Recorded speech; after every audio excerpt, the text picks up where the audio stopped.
Hello, hello. What's up? Okay, so I think I got this streaming to Twitch too. Do you see it on Twitch? Get on there. I need viewers. I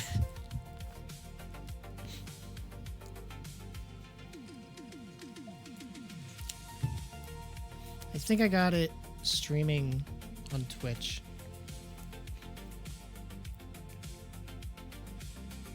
Oh, that's a lot of typing.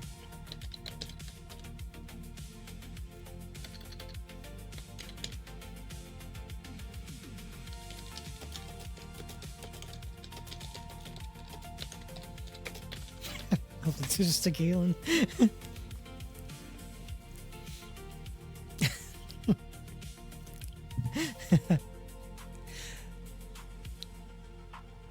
Oh yeah, I saw that one too. They have some pretty cool videos, huh? It's a pretty cool channel.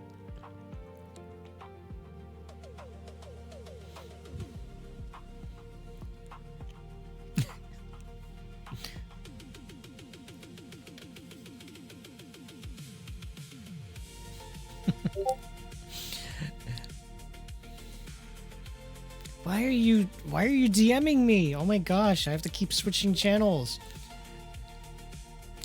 Yeah, you don't want to get like the echo. Why are you DMing me? Oh my gosh, I have to keep switching channels. Okay. You're on you're on Twitch? You don't want to get like the Oh my gosh, I hear myself with a delay. Ah. Oh no. You know, I hear myself with a delay. You could have just muted me in Discord. You know? You could have just muted me in Discord. You know? Oh my gosh. This looks so weird. Okay. I mean, now I'm like alone in Discord. I look like some kind of like geek alone in there. I mean, now I'm like alone in Discord. I look like some kind of like geek alone in there. So not cool. Wait. Can you give me that? No, okay. General server chat.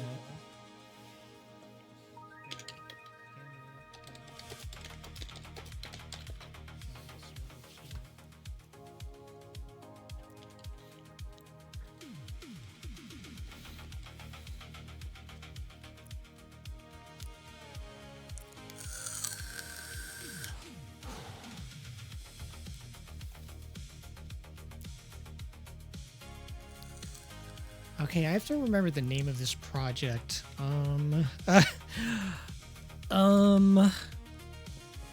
did I call it? I have to remember the name of this project. Open. Let's see. Okay, hold on. I gotta look for it. In my folders of many folders.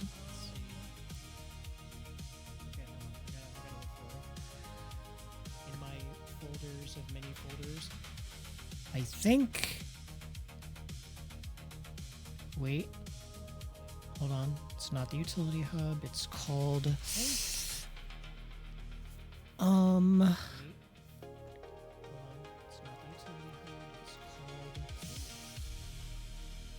Interchange. I think it was interchange. Yeah. That's what we're going with. Interchange. I think it was interchange. Yeah, that's the one. Okay. Yeah.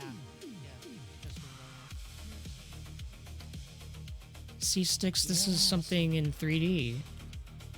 I build environments, and then I import them into Unreal Engine 5. Something in 3D. I build environments, and then I import them into Unreal Engine 5. Which I'll show you guys after. You know, I have to do this first.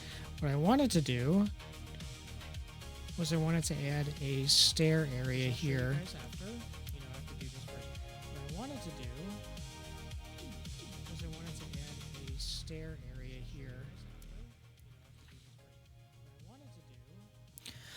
I have to think about how I want to do that now. Hold on. I have to think. I have to use my brain noodle. I have to think about how I want to do that now. Hold on. I have to think. I have to use my brain noodle.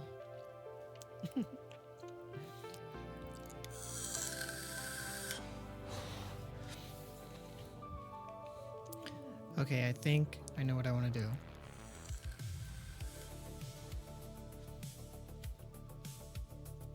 Okay, I think I know what I want to do. Okay, put it there. Did I even put this in the right category? Oh, probably not. Well, did I even put this in the right category? Probably not.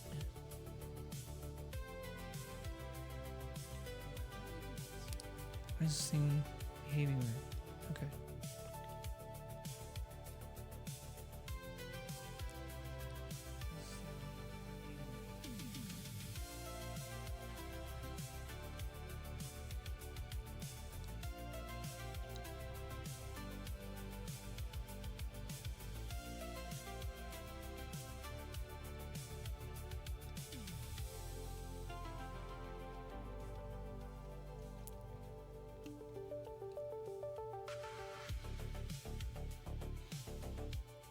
First off, we're gonna make you a different color so you stand out. You can change your dimensions. We're gonna go dimensions. We'll save. Hello? Who popped in? Is that you, Galen? We'll save. Hey, Galen, how are you? Who popped in? Is that you, Galen? How are you doing? Hey, I'm Galen, fine. how are you? Hey, tune into the Twitch stream. How are you doing? Oh, I didn't even share it. Hey, Sticks, would you share this stream? I didn't even think about doing that. Hey, Sticks, would you share this stream? I didn't even think about doing that. Like, go post it places. So, what are you up to, Galen? Are you home? Like, go post it Yeah. places.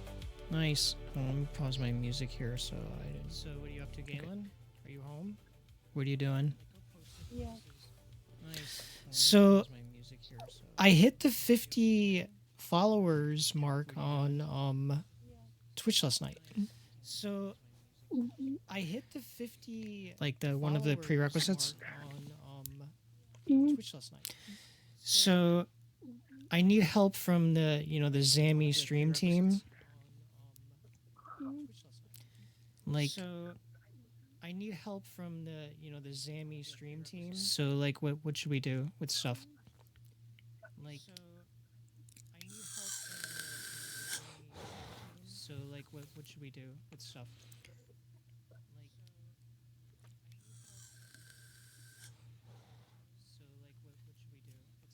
Yeah, I'm not even like hide that I'm vaping. You're on the moon. That's funny. Yeah, I'm not even like hide that I'm vaping. You're on the moon.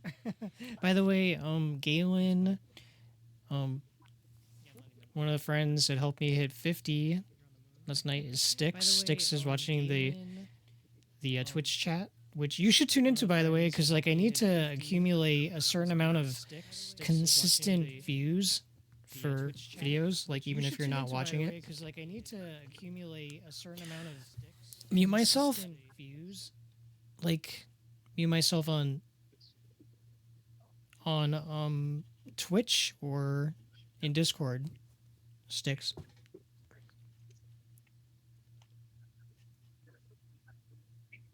In Discord. Sticks. Which one? In Discord. Oh, and I found a template, Galen, like this cool OBS overlay thing that would kind of be like a good placeholder. Oh, and I found a template, Galen, like this cool OBS. However, thing that would kind of be like a good setting it up. I don't really know how to do. However, setting it up, I don't really know how to do. That's the thing I'm running into. There's stuff like I'm running into that I just don't know how to do. That's the thing I'm running into. There's stuff like I'm running into that I just don't know how to do. And with the different things I'm doing, it's hard to have the time to figure everything out by myself. And with the different things I'm doing, it's hard to have the time to figure everything out by myself. Sticks, tell me if I mute myself on Twitch, if you can still hear me. I want to make sure I'm not muted on there. So I muted Twitch so I don't have like this echo thing going on. Sorry, I don't have an answer for that. I said echo and my echo started talking to me.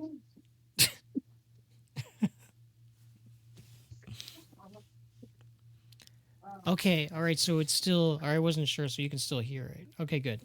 Okay, that's good.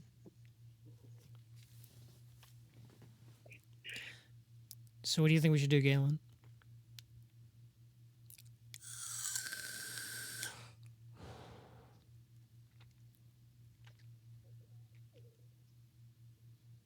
Are you there? Yeah, I just got distracted. So With what? I don't know. I just You don't know?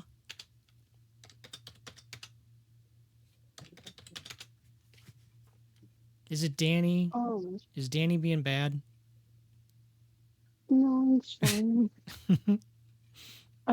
I'm distracted trying to turn the Switch stream on, and I Oh yeah, I appreciate it. I don't know. Because I'm looking to get... Hey guys, welcome. Hi. I'm looking to get like a couple different things I'm doing, but like it's hard to incorporate all of doing all of this stuff, figuring it all out while also trying to set up the streams and, you know, do them. So they have this thing in Twitch called Stream Elements. Like this is one thing, and they have these cool like overlay things. Like until at some point later in the future I get a more like customized one. But I don't really know OBS well enough to set all that stuff up on my own. It would be cool if one of you guys could like maybe navigate me through it one night or something.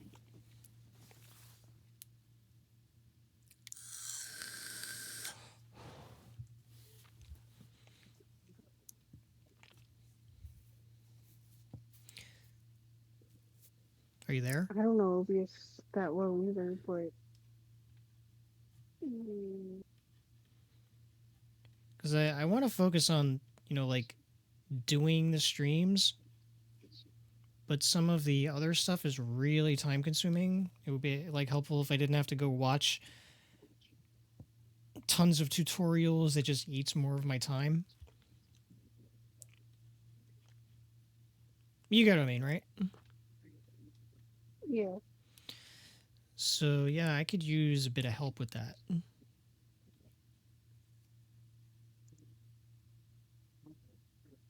Yeah, if you just like message me stuff you need help with, then can figure out what I can help with. Okay, cool. We'll figure out like some time where you're available and stuff. Yeah. When are you usually available?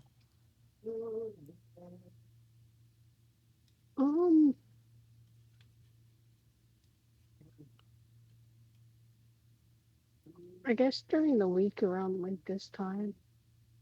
Okay.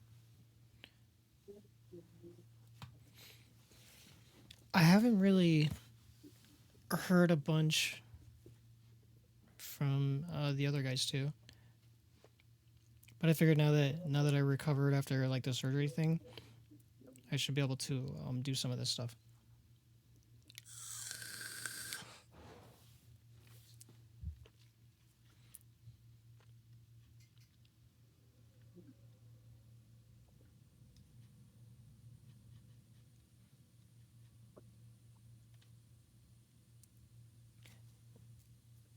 And for you guys that are checking out the 3D design stuff, I'm going to convert this into a editable poly which allows me to modify the mesh in different ways, which is how you can come up with these really interesting kinds of shapes. And, of course, based on the 50 by 50 by 50 centimeter scale, which is pretty much standard for game environments for the most part. That's generally your base size you start with as far as building goes. But you can change it. But it's good to like work in definitive numbers that are relative to that.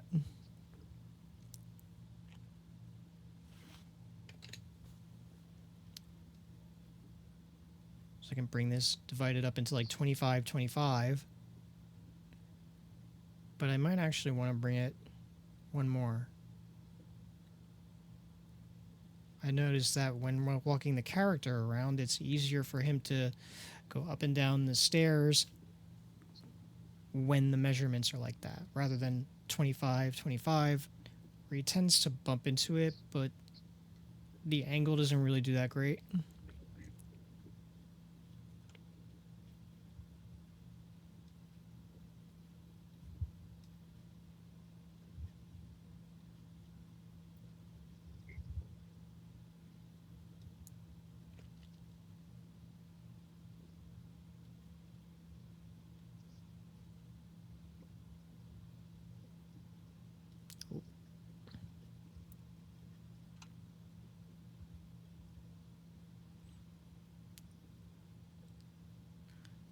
45 degrees.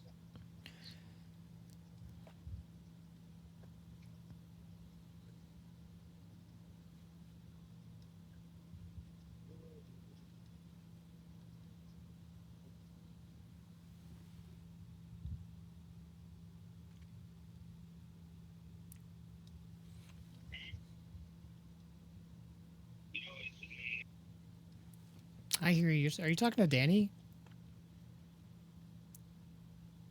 Yeah. How's Danny doing? Oh, he's doing alright. Tell Danny I said hi. I think he just said hi to him. Sorry? I think he just said hi to you too. Oh, okay. I think I heard him. Hey, Danny, how's it going? What are you up to? He can't actually hear you. I just. Is he But he doing all knows right? that I'm talking to you. Is he doing all right? Yeah. Good. Like, I haven't seen him for a while. no, he's been working on all it.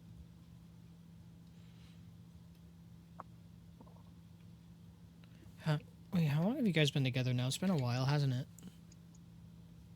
Just had 3 years last month. Wow, can you believe that? Isn't that crazy? Yeah. I mean, it's good, but yeah, wow. Good for you guys. Good for you.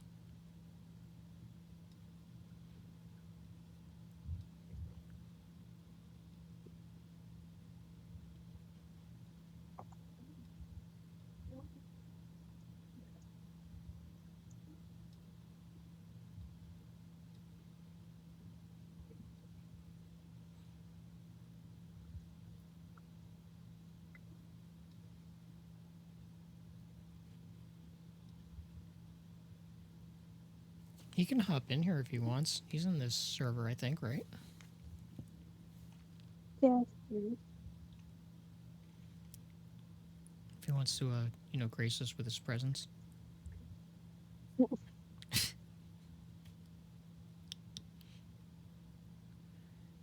me my 45 degrees. There we go.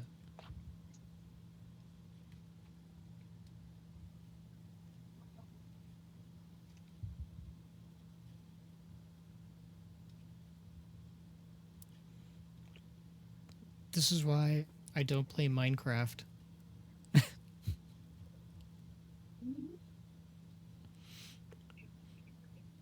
It's like I see enough blocks. I see enough blocks.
Are you vaping, Galen?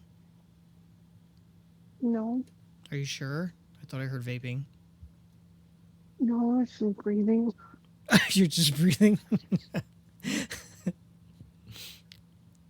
How dare you?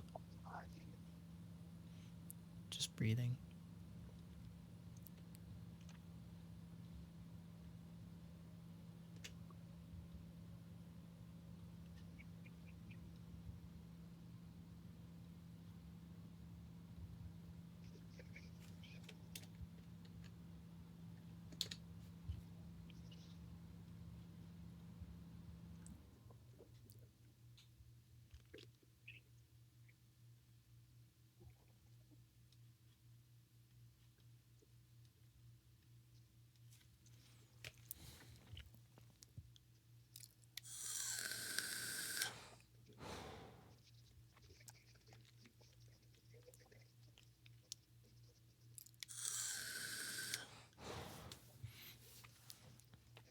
Actually, I think it was better the other way.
Hey, Sticks, tell me, I want to make sure, like, if I listen to music or something, that it doesn't play over to Twitch because of their, like, copyright rules and stuff. Let me know if you hear anything.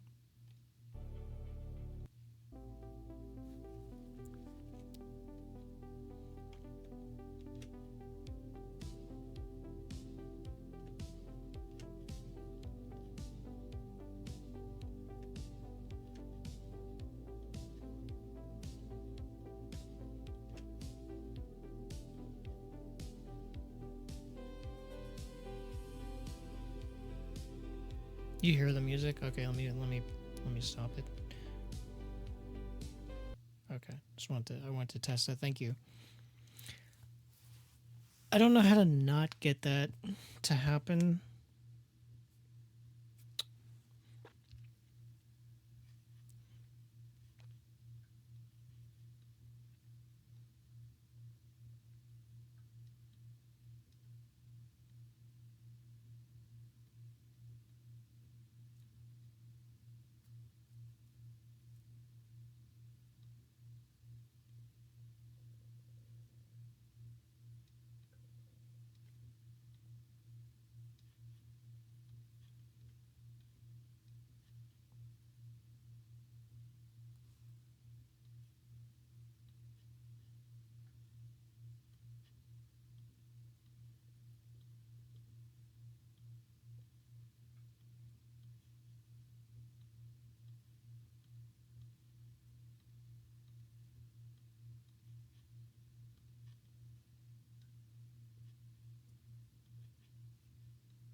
So on this part, guys, what I did here.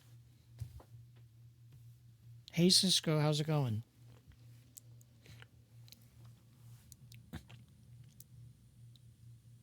How long would you imagine it would take to design your my afterlife?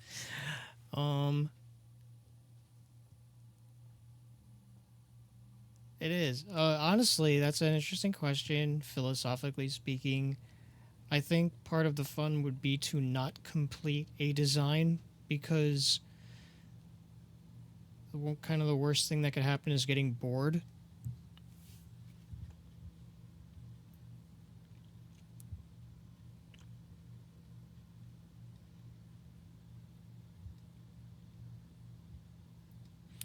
So on this part, what I'm doing is creating a stair, like a stair passage, and I went ahead and welded vertices on the back. Sometimes we get these little errors here, like you see shadow.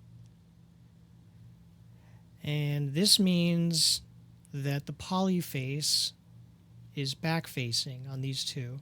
It means there's a poly. It's got like a poly error when a polygon's face is not perfectly flat. You'll get these kind of shadowed looks here. Maybe leaving a door leading to a final exit. I don't know. I think probably the thing would be is to never have a final anything. I would look at it kind of as a constantly redesign thing or add to thing, Cisco.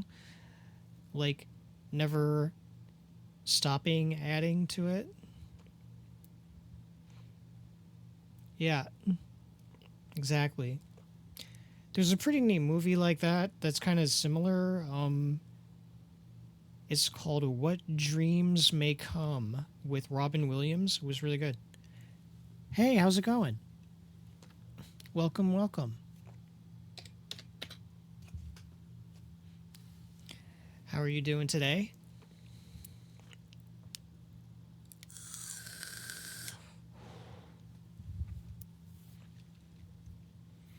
Can you guys hear me all right?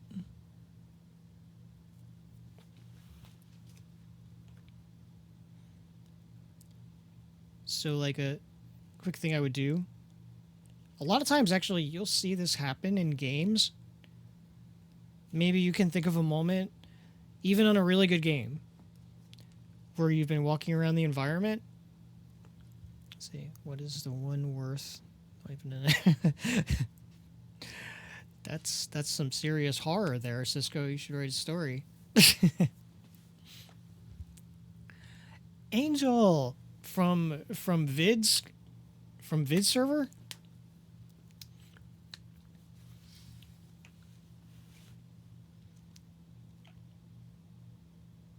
Do I have the right Angel? Oh, okay, cool. Good to see you. Oh yeah. It's called here. You can look up this movie. I mean, it's not a real new movie, but it has what you're talking about is one of like the main premises of the movie. It's a really good movie. I would suggest seeing it.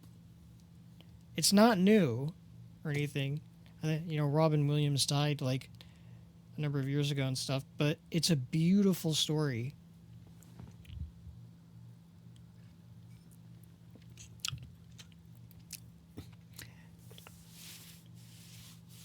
Are you up to anything today, Angel? You doing anything cool?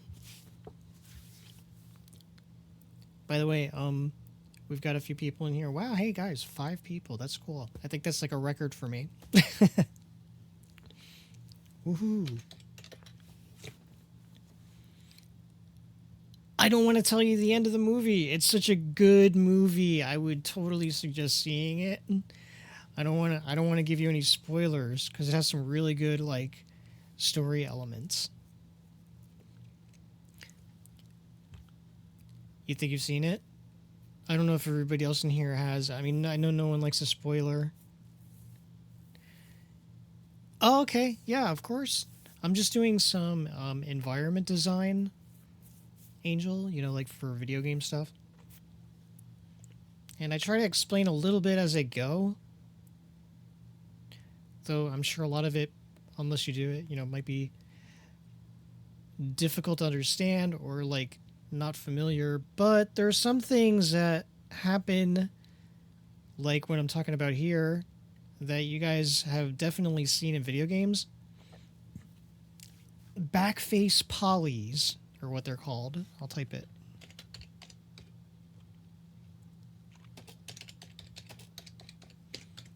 Backfaced polygons.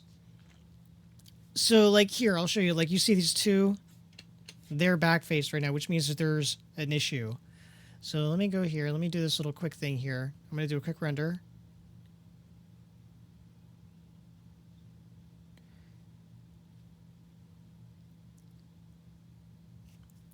How do I join vid server? Doesn't he have a link on his Discord? I'm sorry, not on his YouTube. I thought he had a link on his YouTube.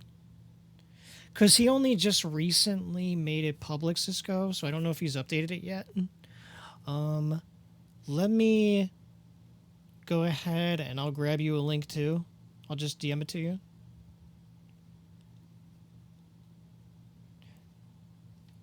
Like, when he made we made the server like I want to say like 2 years ago. But you know, we never got around to doing much with it. And then recently, he started using it. So yeah, it's pretty recent. I sent it to you in a DM. Okay, yeah, I mean, like he just recently made it public, but it was like sitting there for quite a long time when we initially set it up, and it was just kind of, you know, things were really busy for him, I guess, you know, like for quite a while. So we only got around to making it public, I want to say within the past like few weeks. To be honest with you, I mean, an admin in it, and I didn't even know it was public yet until I just checked in it one day, and I was like, oh wow, there's people in here now.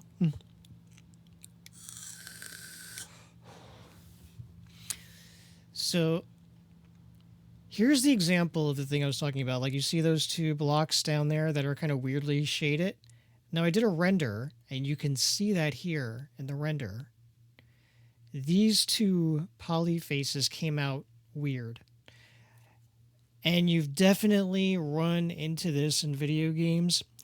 You know, it's a common thing. So the way we fix that, no problem, Cisco, is I will delete those poly faces and replace them. And look at that.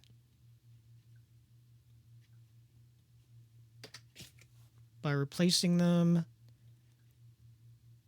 I've corrected the problem. Now we'll do another render to test it out. We know that the old one, and there you go. Now they're fixed. Some poly errors can be much like a bit more complex than that sometimes, but that's generally the gist of it when you see that happen. So, you know, a careful designer will keep an eye on those things and try to correct them as they come up. It's always good to look around your meshes to make sure that everything is like aligned properly. You don't have any weird errors. It can be a nightmare trying to fix things after the fact. So if I were to, and I want to do a little test here. If I were to take this guy and clone him.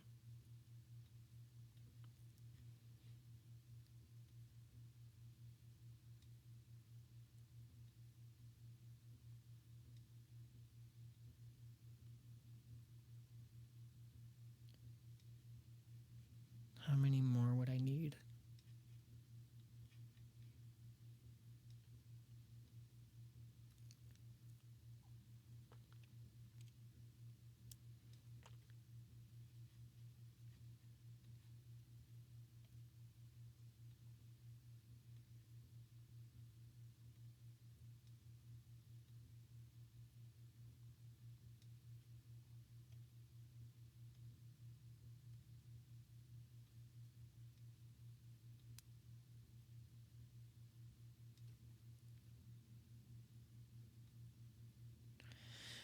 So I would need 3 more, but that's fine because it's an even number. So I like that.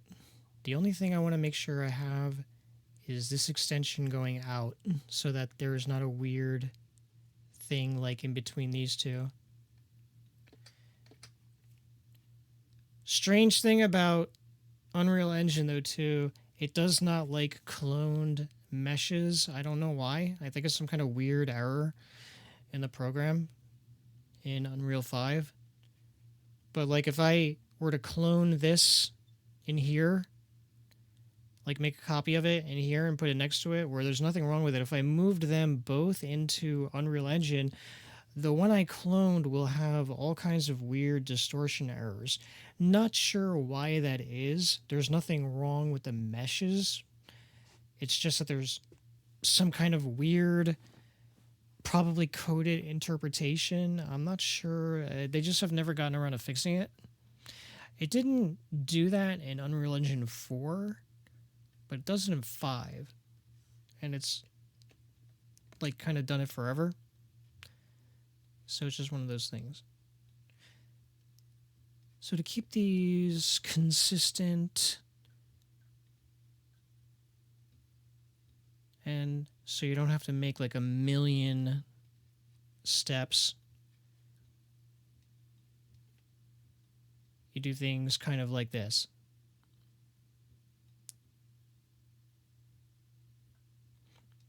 And there's not that much there. It's kind of minimal. But I will make it wider.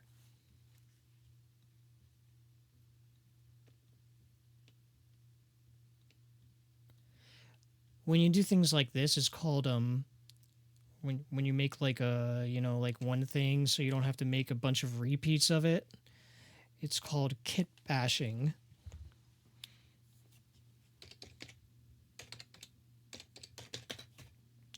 That. Kind of like making their prop assets, but you don't want to make 1,000 of the same thing, so it's a time saver. There's all these little tricks to optimize your workflow.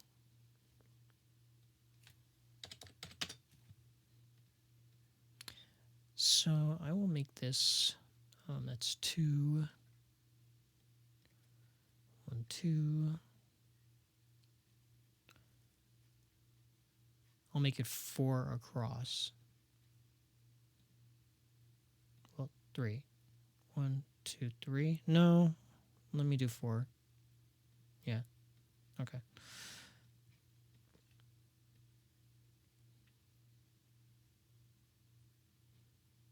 That's good. And I'll even put it over here. Oh, nope, not that.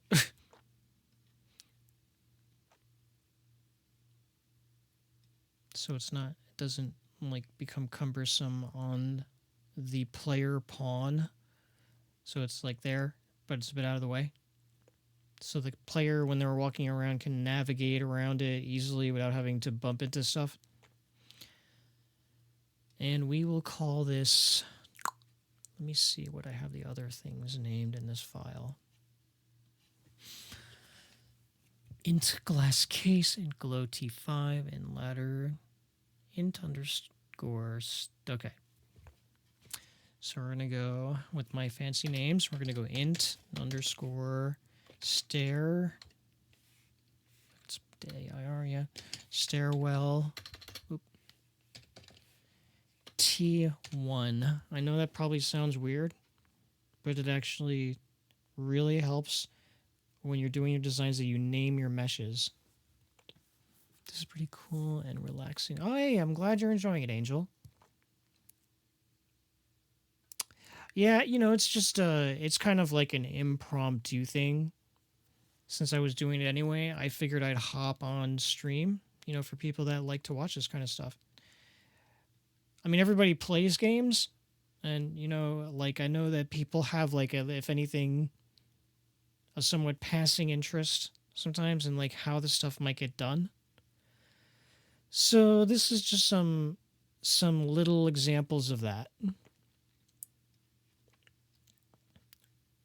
So, like, for here, since I created this mesh, now we've named it int stairwell T1. T1, the way I name my meshes, because that's really important.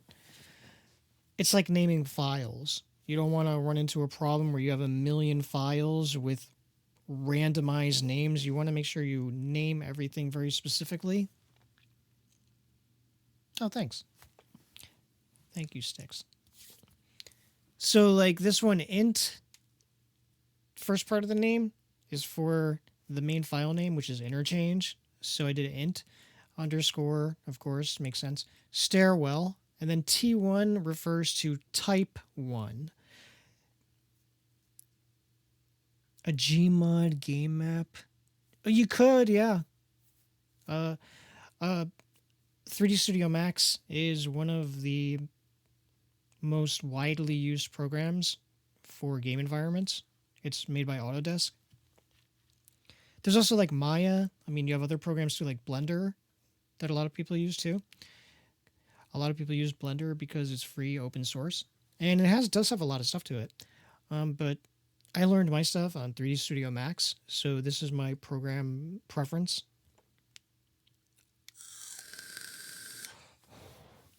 But yeah, it has the capacity to create pretty much anything you want as long as you know how to do it. So the program has a lot of depth to it, depending on what you're going to do. So now for here, so I've created this mesh. Now to get this into Unreal Engine, we need to go through a file conversion process for this particular piece. I'm going to go to Export Selected, and that'll bring up another menu. And give me a second.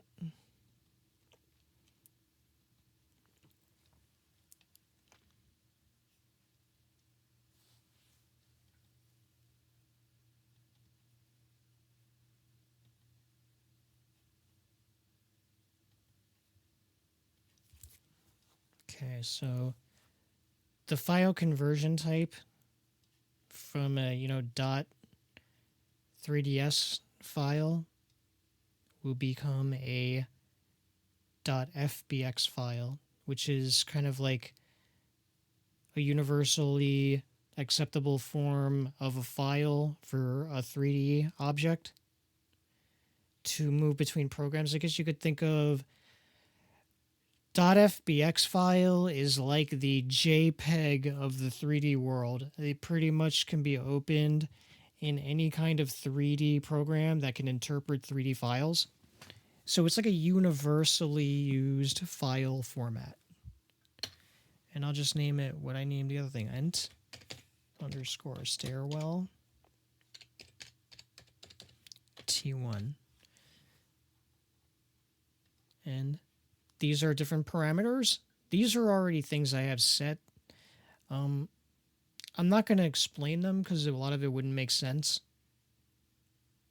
So I'm just going to go ahead and do it. It'll tell me if something is wrong, and there's not. So now what I'm going to do is I'm going to open Unreal Engine. Give me a second with that because Unreal Engine takes a bit to open up. So I'm going to go over here. We'll go to Library. And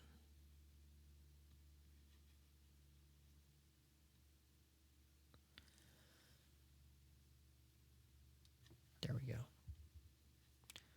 I'm going to minimize 3ds Max. And this will take a minute to open up. It's a pretty big project file.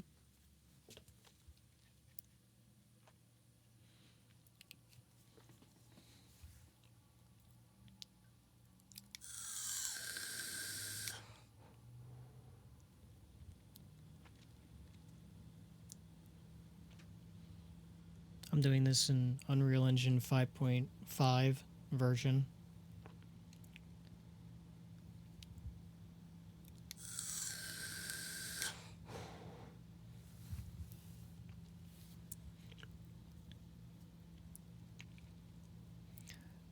But I'll give you guys a little tour also once I got it all opened up.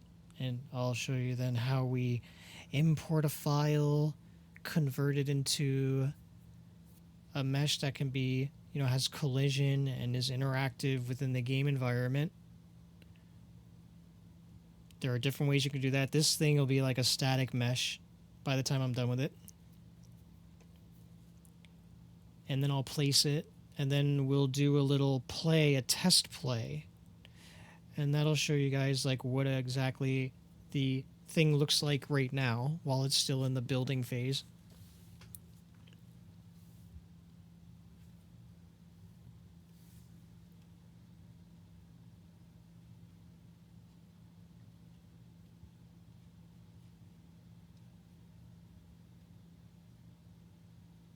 Oh, there we go.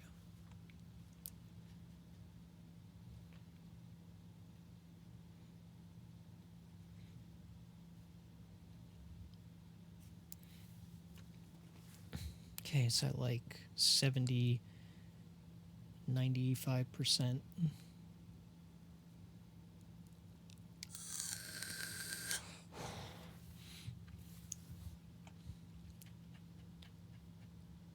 And we're going going to go way into here.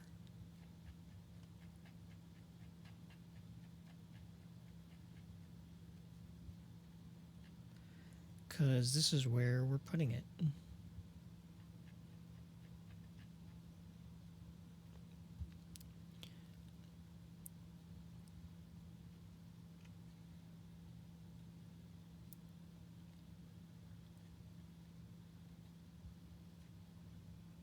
These are all the different room sections divided up into separate folders with their meshes and stuff. So now what I'll do is I'll find where I put that, which I know because I told it where to go when I exported it.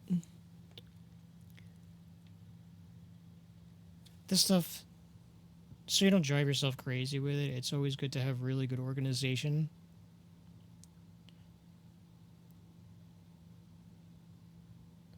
So now I bring my stairwell, I'm dragging it in, import, and it's right here. So I'll pull this up, and we can see it right here. This is how it's supposed to look. It doesn't have any kind of texture or anything to it. We're just looking to see if it does, make sure it doesn't have any of those weird errors, and it doesn't. This is all fine. So in Unreal Engine, we have, this is basically where we program the collision presets. I want to custom, complex as simple, and then what I'll do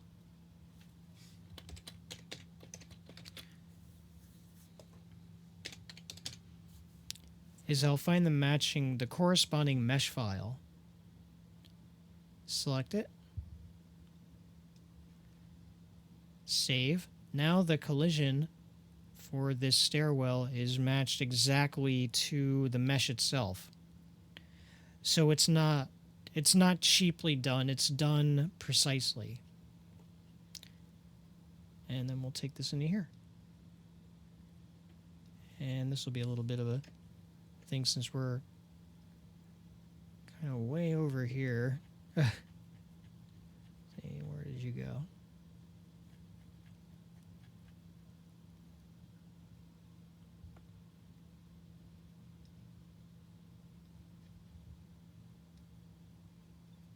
Well, okay, we'll just do it the more annoying way.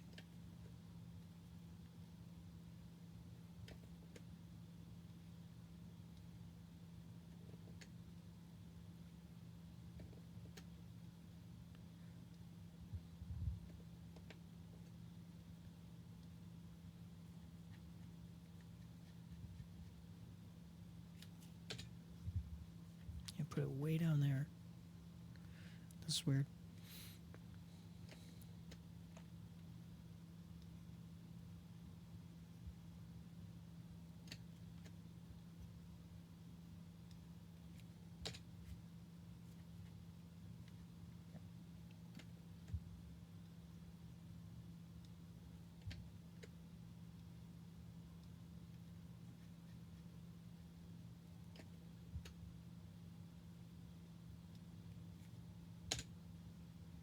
Okay.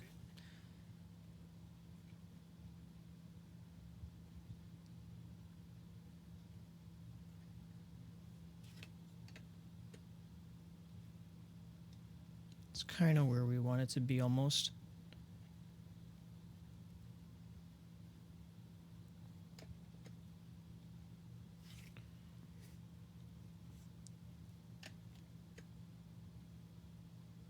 $45. Oh yeah, wait. 90.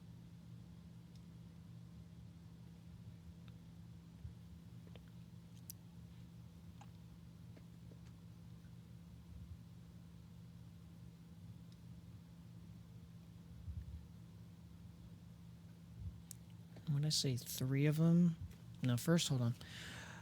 First, now over here we have folders for all of the various meshes that are in the entire environment scene.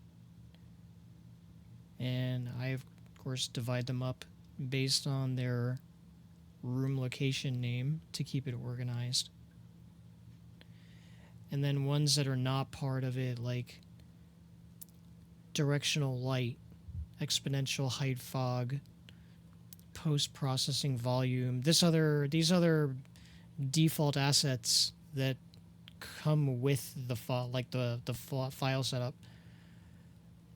I keep them outside because they're their own functions that are part of basically the initial layout. So for now, like things like that are not things that I would want to mess with. And we'll take this guy here. We'll duplicate. We'll select the duplicate. So I can do the duplication in Unreal Engine, but it doesn't like if I have multiple meshes, replicate it outside of it, and then try to import them in. Yeah, it doesn't like that.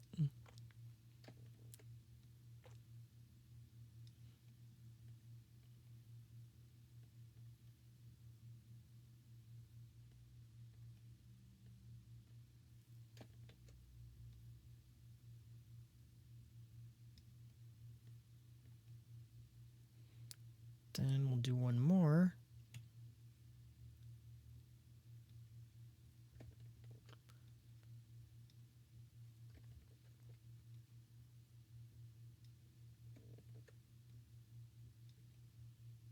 Maybe we need one more. Might have been 4. Yeah, maybe 4.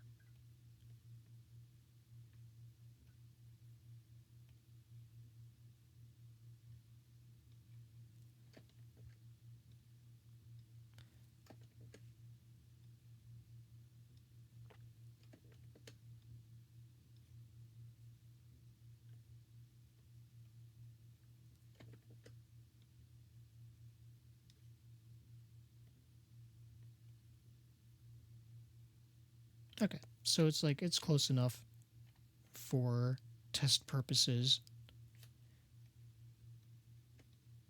I'll select all these and move them closer to the actual edge area.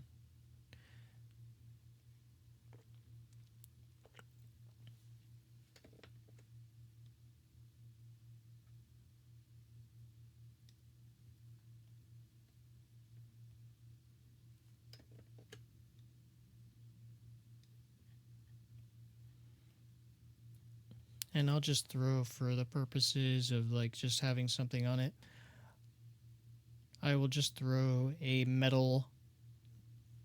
basic metal shader.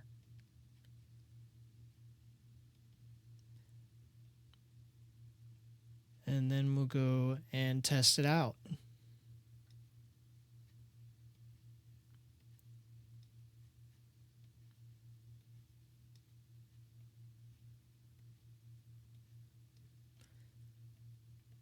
So there we go. We got a stairwell there now. So let's give it a shot.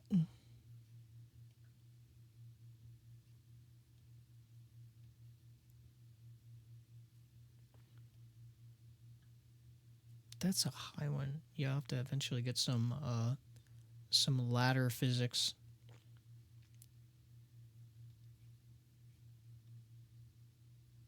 So here we go. It's Orion.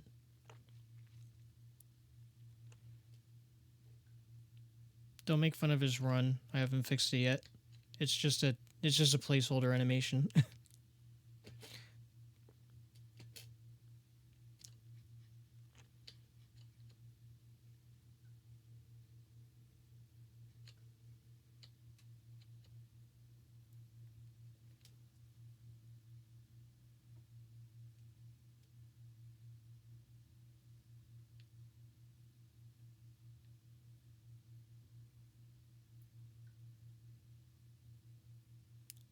And our stairwell is down there, so see, it's right down there.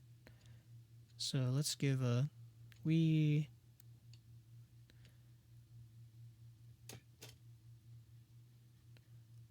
All right, here we go. The test. Yay, look at that.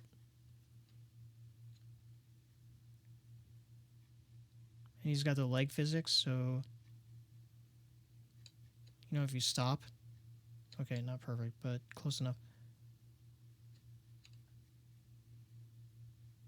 So, but he goes up and down. I know I have to change the movement animation, but he goes up and down the stairs smoothly. So there's no way out of there yet, because I don't actually have coding applied to the ladders, but that solved one problem. And he can't go in there because it's got glass in front of it. So yeah, one more thing on the list of a million things. If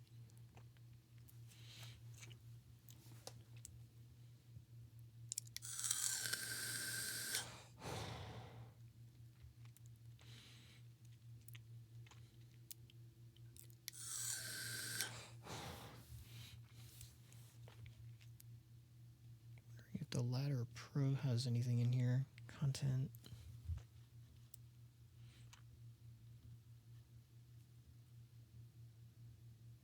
Darth Vader. Yeah, right? You know, I'm curious. I want to test something out here.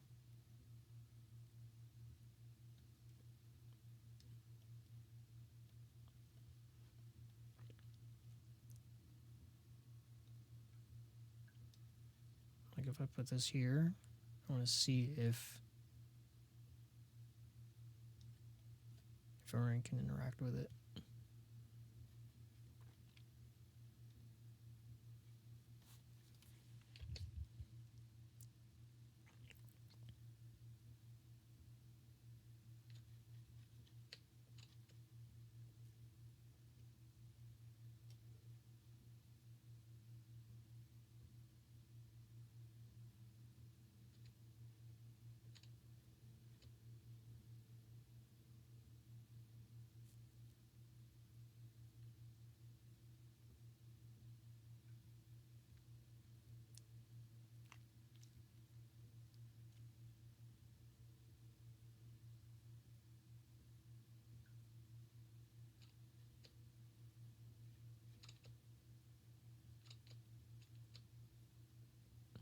No, he can't.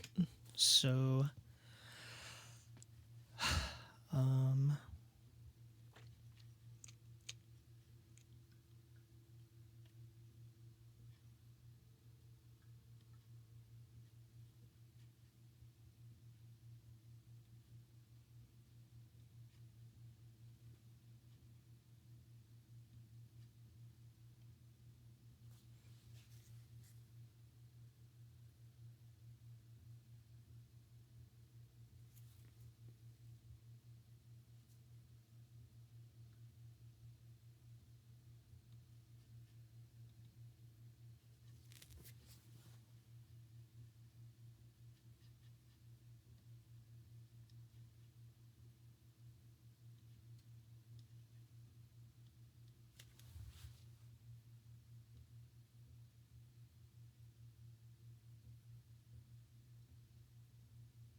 so there's a bunch of settings to go through.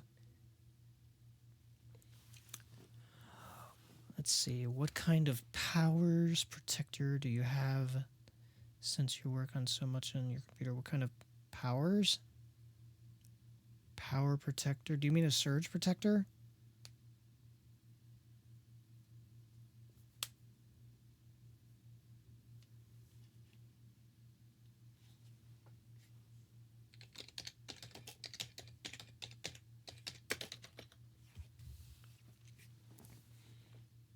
Oh, okay. I have it under my desk. Give me a second and I'll tell you what it's called.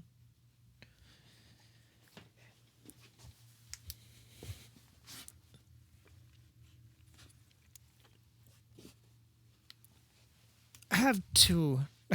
I have two of them because I have so much stuff here going into two different outlets. They're the Duracell ones. They're kind of like heavy duty.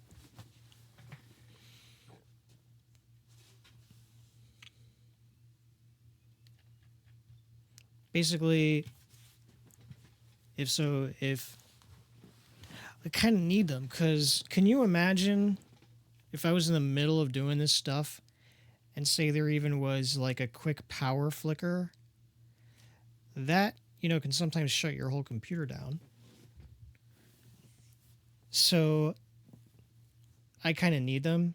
I mean, also for the protection, it's not common, but, a surge can potentially really damage your equipment. So I kind of need to have them for the two reasons. That one, and also the other one being where if say there was something like a thunderstorm, and say, like lightning knocked the power out, my two surge protectors would buy me enough time where I can pop a save on whatever I'm doing, say like this stuff, before anything shut down. Yeah, absolutely.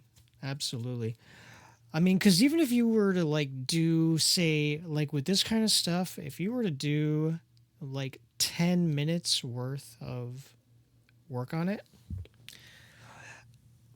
that's a lot of stuff, Be like, think about it, even if you were writing something, say you were writing a paper, or maybe you were writing for a story or whatever. When you think about even just in 10 minutes, how much you might do, that's a crazy amount to try to redo when you think about all that went into it. This is kind of the same thing.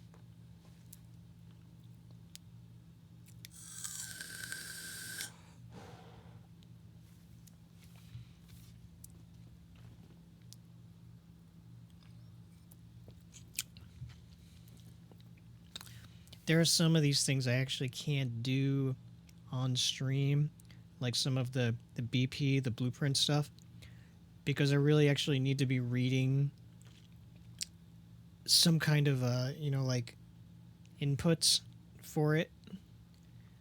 And it's like completely concentration consuming. So those aren't things I'll do on stream, because it wouldn't be fair to anyone watching, because like it would be like you can't really communicate. Some of the other stuff like I was doing I can do and be on stream, and that's fine. Some of the other stuff that's a little bit more technical I would do off stream. But see, there we go. We got the stairwell in. And then what I'll do is I'll save this file back in 3ds Max as a new version. Which I should have done that before anyway. I should have done that before when I was like ready with it. It slipped my mind. But now that's saved too.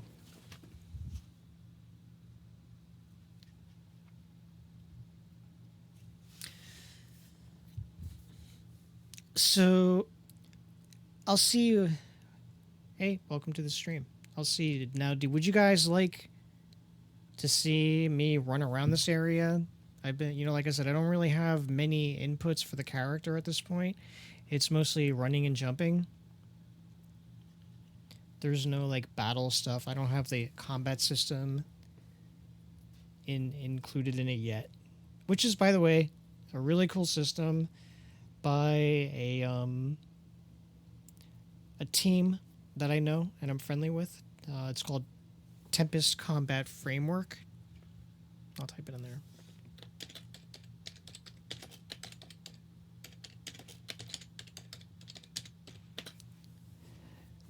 And they are kind of like partners with me on this. They made a really cool combat system that kind of actually reminds you of like a Soulsborne combat system.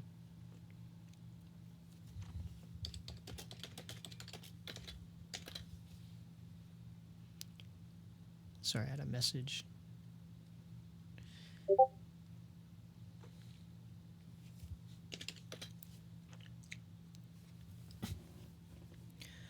Yes, this and more. There's a lot more, like, here than I can really fit on one camera view. It's pretty vast, you know, and it looks kind of weird from the outside, but most game stuff will anyway. You know, like if you're taking a view like this, it's like off map. But this particular section is all about interior. Thank you. I appreciate it. It was definitely a lot of work.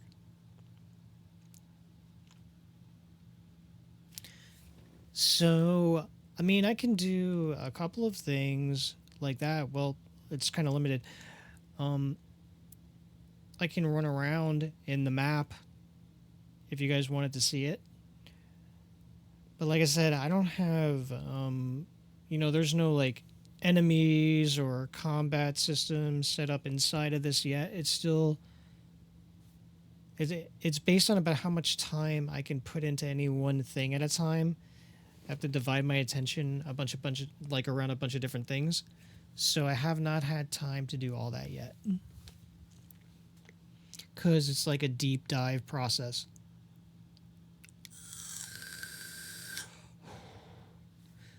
But ideally what I want to do is as I get the streaming stuff going, you know, like as you know it picks up steam, I'd like to be able to do some stuff like this also. You know, I really love to do the gaming, of course, you know, like mostly, but for other things, like this game design stuff is pretty fun. I mean, this is a big part of what I do. And it'd be fun to like show that stuff off too as time goes on.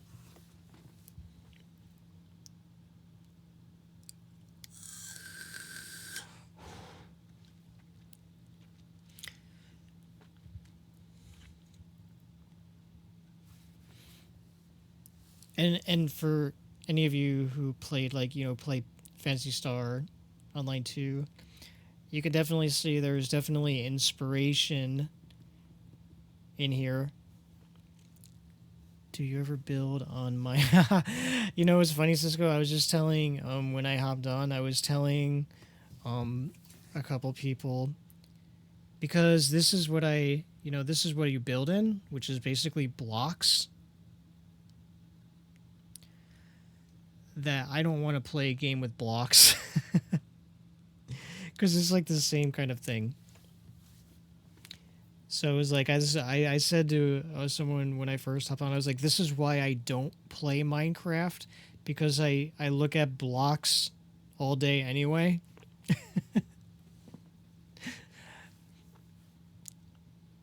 I mean, it'd be like for you, like, when you go home, do you want to cook?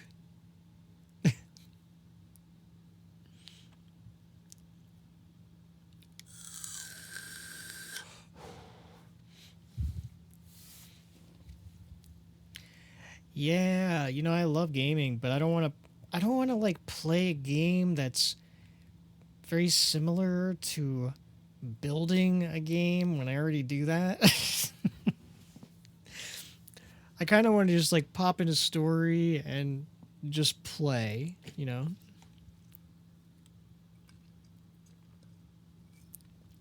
But it'd be funny to offer you a cup of coffee and offer you cubes. Cubes that you torture me with cubes of sugar.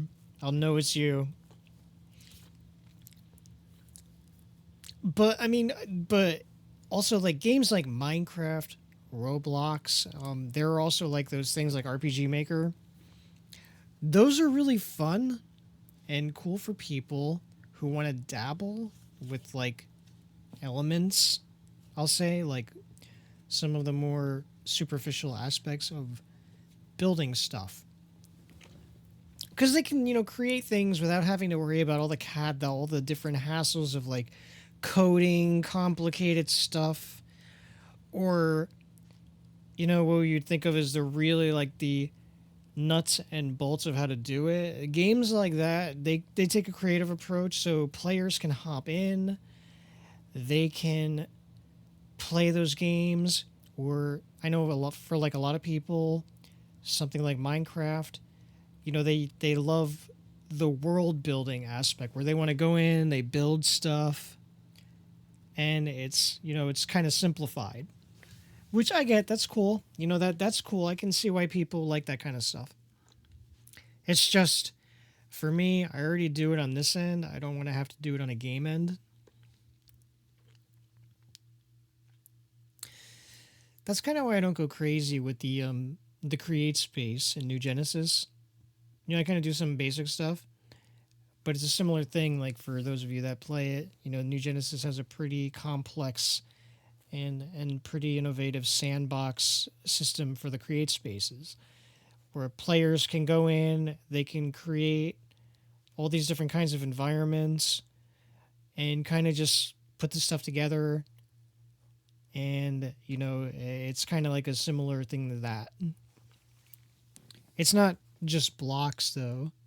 They have more of like a kit bash system. But yeah, it's like more, again, it's like simplified. So it's not something I want to spend a lot of time on.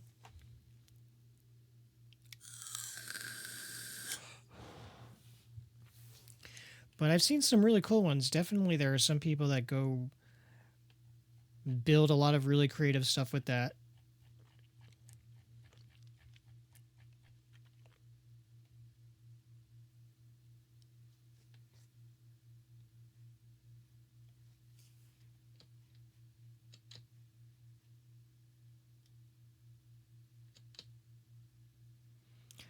One of my big things the past few months I was doing with this environment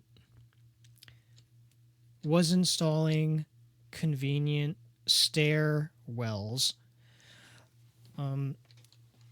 Which is kind of interesting because, as you lay this stuff into the engine,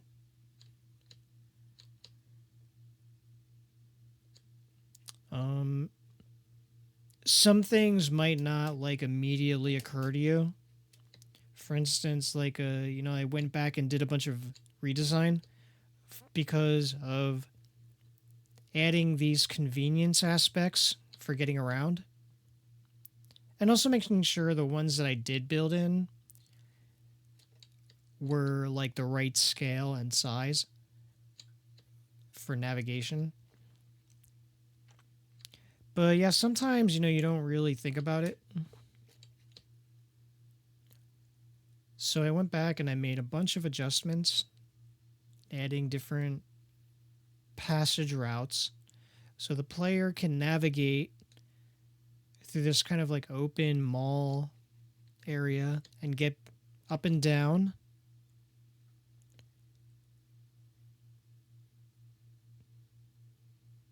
Like I was just, through here and went up there, and they can get in and around the different places, and this will be really cool for exploration.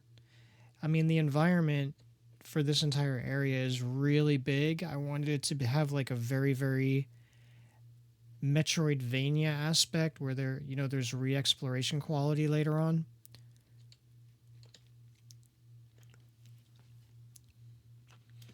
Legos, I mean, Legos are great.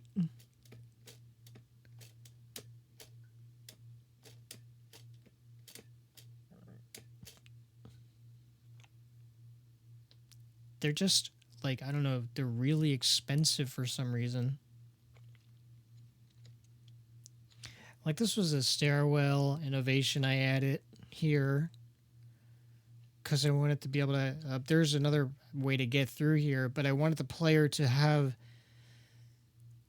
an easier way. This was a later room setting I added because I kind of want it, kind of like a nice area transition. But it kind of really wasn't until I was running around in here testing it that I really was like, that could really use that, and to be able to get in and around. And if I take this way back through here, And I'm sure, like, you know, it doesn't look familiar to anyone looking at it, but I'm right back here where these blocks are, way up here from doing what I just did. So I wanted to be able to make sure I gave the player, you know, access navigation, which will definitely come in handy later on.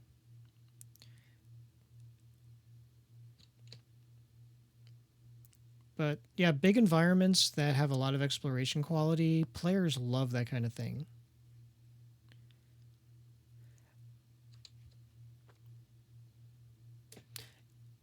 A lot of games like that, you know, that I really liked. For instance, like I took inspiration from like Kingdom Hearts, which has you know, like a lot of re-exploration value. You can go through an area, you can see things you maybe can't get at yet, but you, because you need some kind of an ability or, you know, a trait, and you know, later on when you acquire that, you can go back and reach things that you couldn't reach, and you might find then other things that you know, couldn't necessarily get either on the second pass.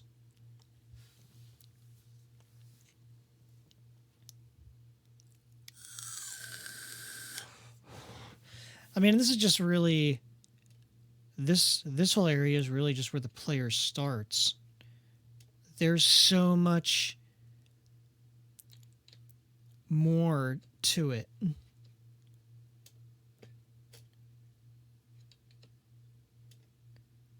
And I can go on a little adventure here. And there's a lot of verticality too. So it's not just like one layer or one level. You have some of these areas that are the larger transition kind of areas. They have, you know, they're vertical too.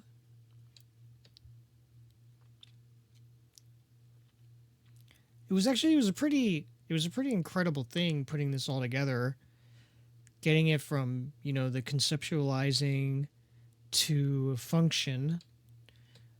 Definitely was a pretty significant effort.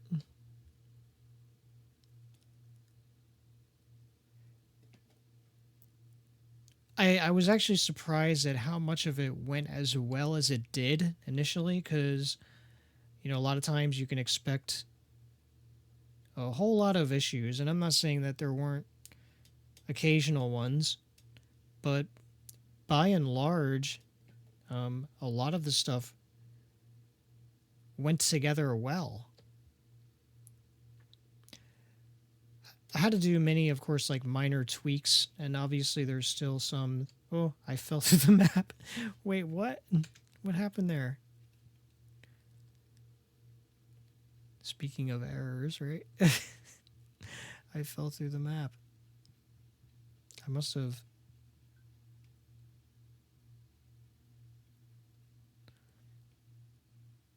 Was it this one? This is a mystery. Ooh. Browse to asset. Did I not include collision with this? No, I did. Okay, so it's not this one.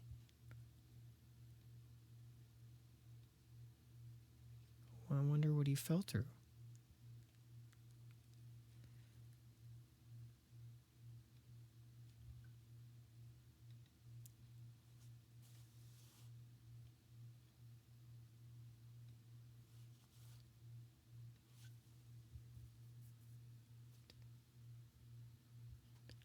So that has weight. GB frame T3. No, it's the right one. Huh. That's weird. I wonder what happened.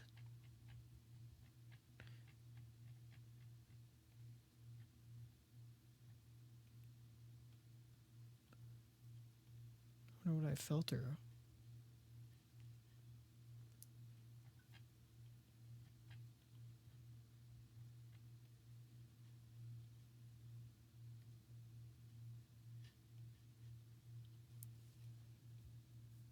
Was it this one?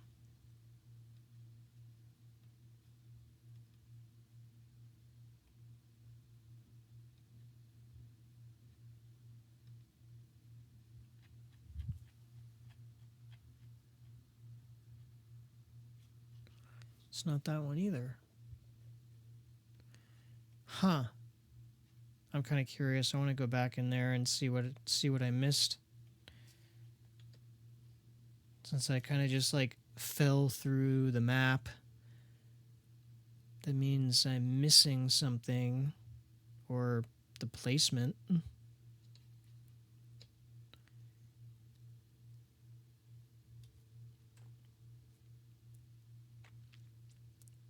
This time I'll pay closer attention. I was not expecting that.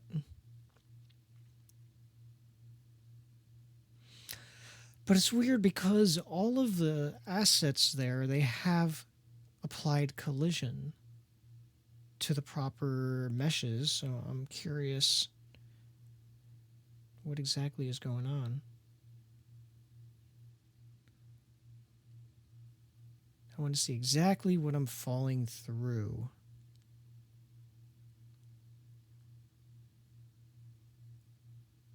It was right over here. Okay, wait a minute.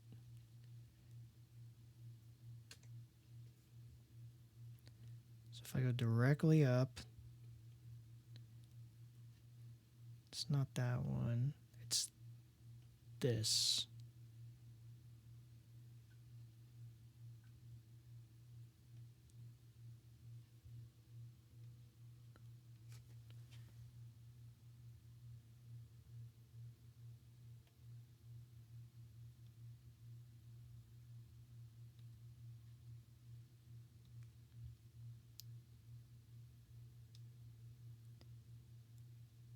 GB frame T3. I think I understand what the problem is. It needs to be this.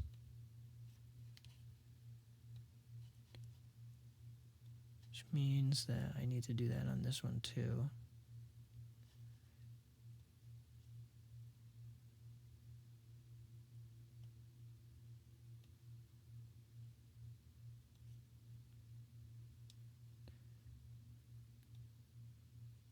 That one is correct. Okay. Maybe I ran on the wrong side. That other one looked like it had a different... I might have made a mistake on that ad. It looked like it had a different mesh applied to it. So that could have been the problem. So in that one, okay, we'll see if this fixes it. Running and explaining, then next thing we know, we're... Exactly, right? We were falling into the abyss of foreverness. But, you know, hey, that was kind of interesting because we got to see a spontaneous issue pop up. That had probably been there for a while. I just might have never run into it. You know, that would basically be considered a little bit of a glitch. Had it not been addressed, you know, like before, like if you ran into something like that in a game where you just kind of like fall through a mesh, that's because either the applied collision isn't correct or there isn't collision. So you can see it, but it's like a phantom. So now I want to see if this fixed it. Should be right over here. Hey, there we go. It's fixed. So, okay, so the problem with that is that I had applied the wrong collision to the mesh. So it was basically trying to sync itself to a different shape. So we ran into a little bit of a mystery there. That was kind of fun. And we solved it. And you guys got to see, like, that's kind of how that is with stuff.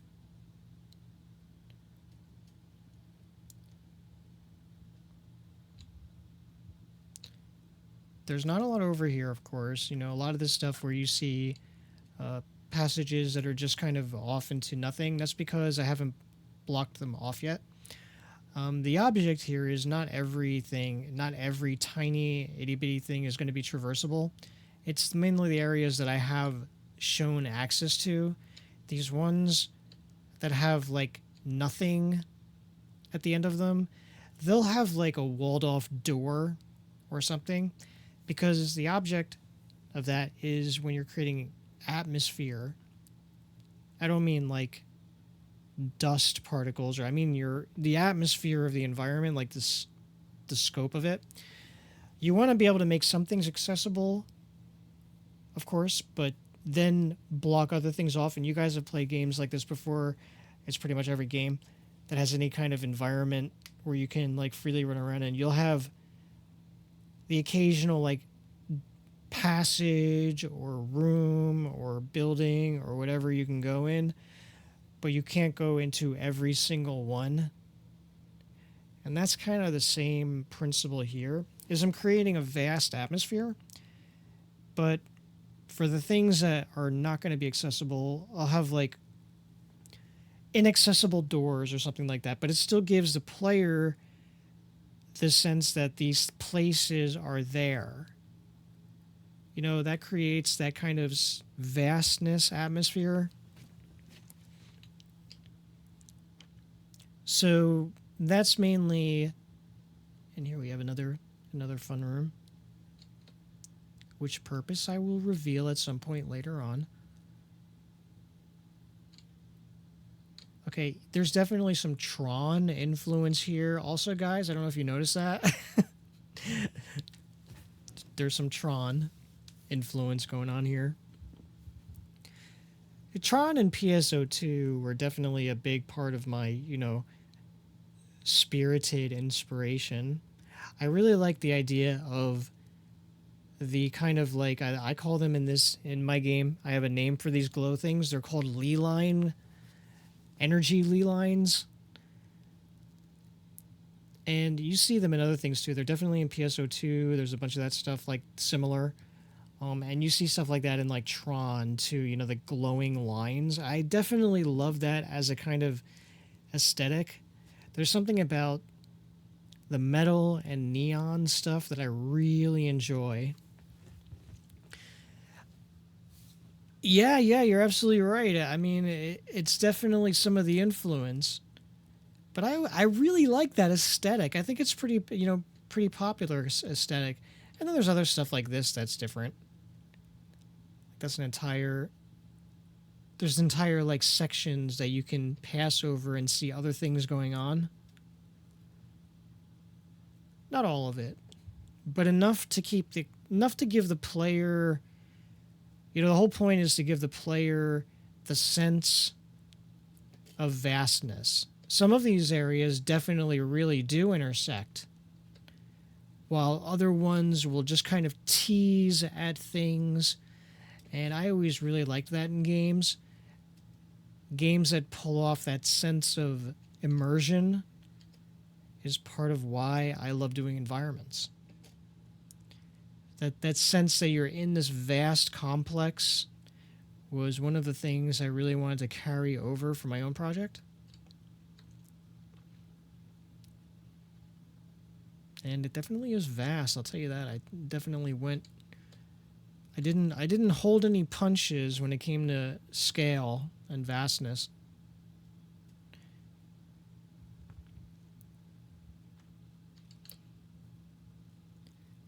Some of the areas are not fully accessible yet.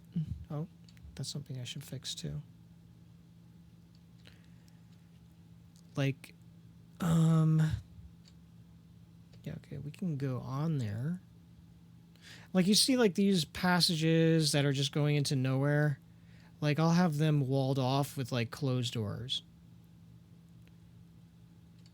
Like, for instance, we can't go up there from here yet because I don't have a thing set up for platform elevation. But we can take a trip through here.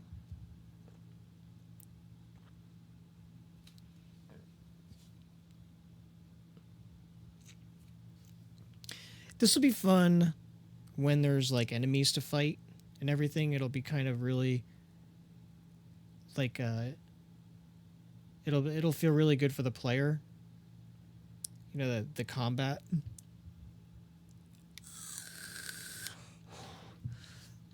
Plus, I love that sense of, like I was saying, that sense of scale that you get like you're inside of a giant machine is supposed to be the mood. Or, you know, like a vast complex that's like very industrial.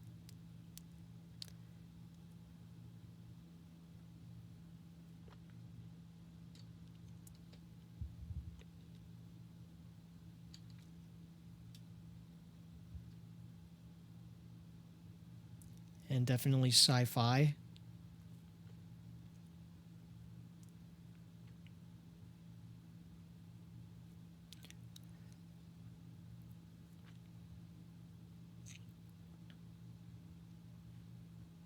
I had fun making those interior parts in there.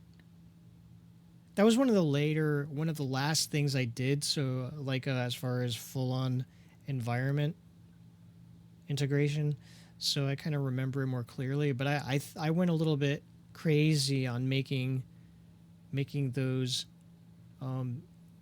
sections in there. I went a little bit polygon happy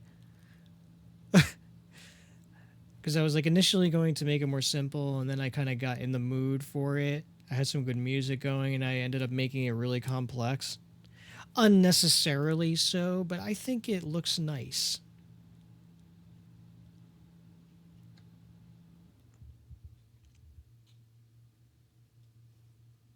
Oop.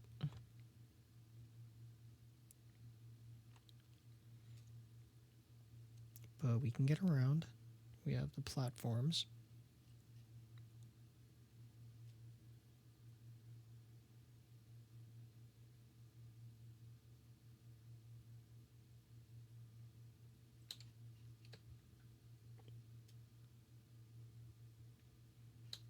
I wonder if I did not apply collision to those.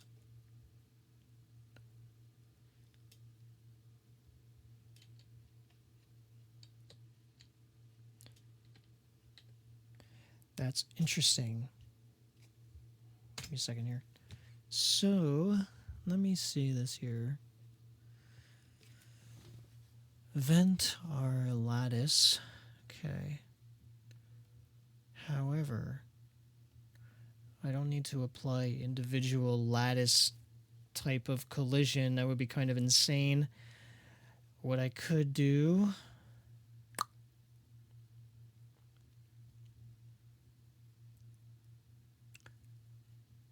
I mean, I could create something like a collision volume, or I can do something more simple.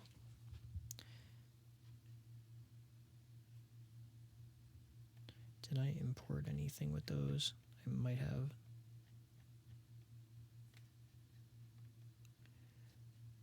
I'm going to check that out. It's because this was a while ago. Vent room. Okay, let me go to vent room. My creative names for things. No, it's better if they're not too creative so you don't get confused.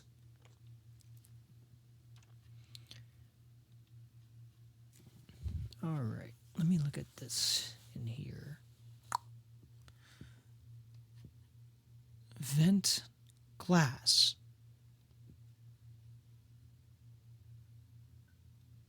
So I did think of something.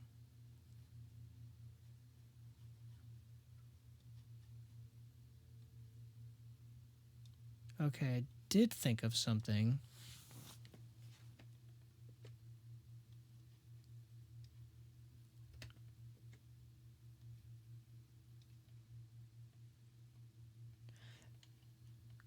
Okay, that was a good idea. I just didn't implement it yet. So, let's implement it. Let's go over to the object. I want to change my view type. You can change things like how you see the environment. Like I can do lit, I can do unlit, I can do wireframe. Though I don't know why that isn't transparent. I can do a lit wireframe. Again, I don't know why it's not transparent. Detail lighting, lights only, reflections, player collision, visible collision, path tracing, optimized view mode. Ah.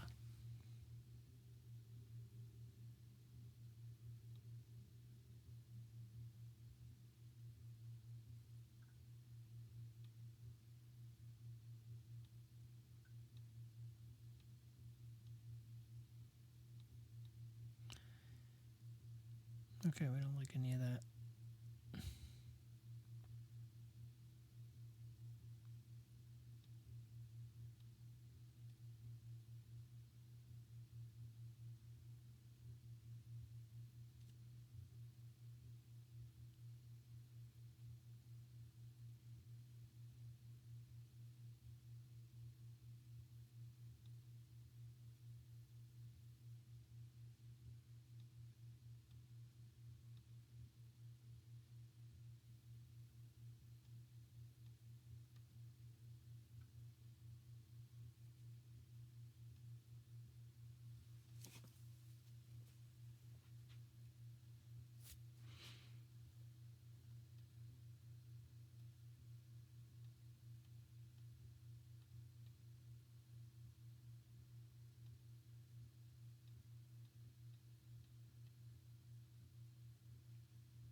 Well, okay.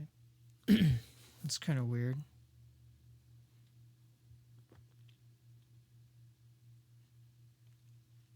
But whatever.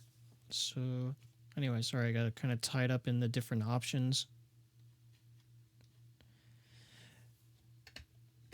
So, I'm going to put a little trick here.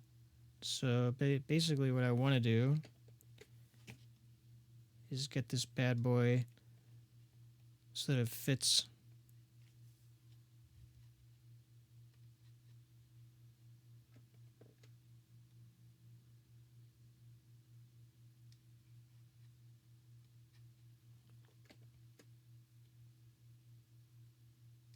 That'll be fine. Doesn't need to be perfect.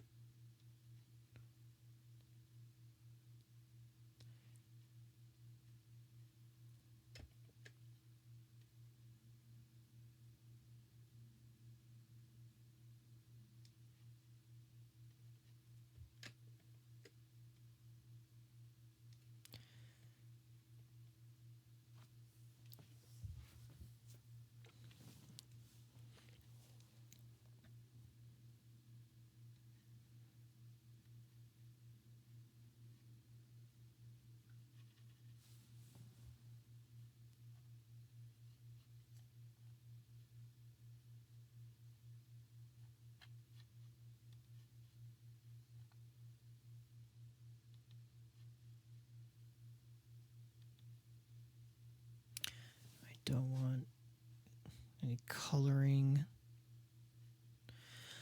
I think I saw something.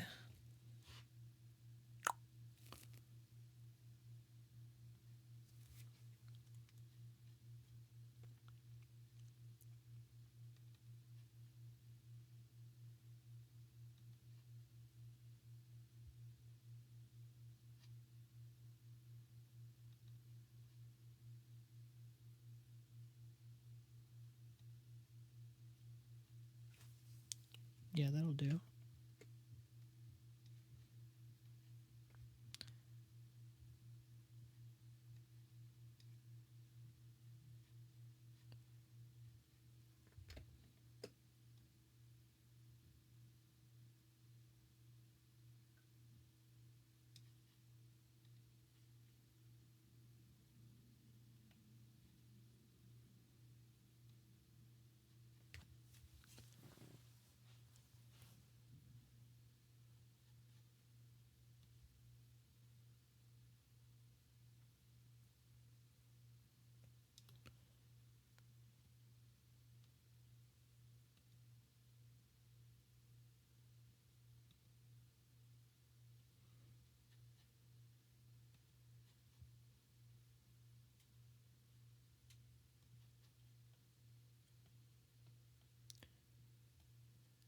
So rather than, here's like a little bit of a trick thing. Rather than trying to do something that would likely create a bunch of lag issues, like there we have like a lattice, sort of think like a chain linked fence or corrugated metal, something like that. Rather than trying to create individual mesh collision that would run around each one of those tiny little squares, which would be insane. There's no reason to make anything that complicated. You just kind of do it a more resource efficient way. You would just take a shape, sort of like I did here, scale it, position it so that it's sort of overlapping, but make it invisible. And apply collision to this one object that is essentially a rectangle, and apply collision to that with those tiny amount of polygons versus trying to make some ridiculously complicated thing that is completely unnecessary. Again, unless you have a need to make something that complicated, there is no need whatsoever. So you just sort of find a cheap, easier way to do it. Because the player, for something like this, the player is not going to notice any difference. It has no effect on playability. What it does affect is it reduces the performance crunch that would be necessary to process all of that additional collision information.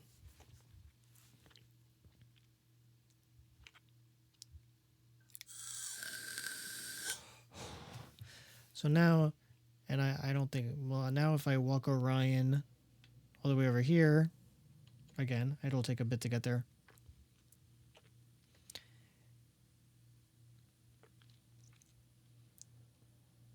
He'll be able to pass over that without having any issue with it. Oh, I went way far away. Okay.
Hello, hello.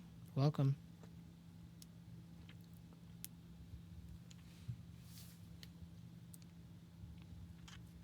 So once we get into the ventilation room, I want to definitely check to see if that all worked out fine.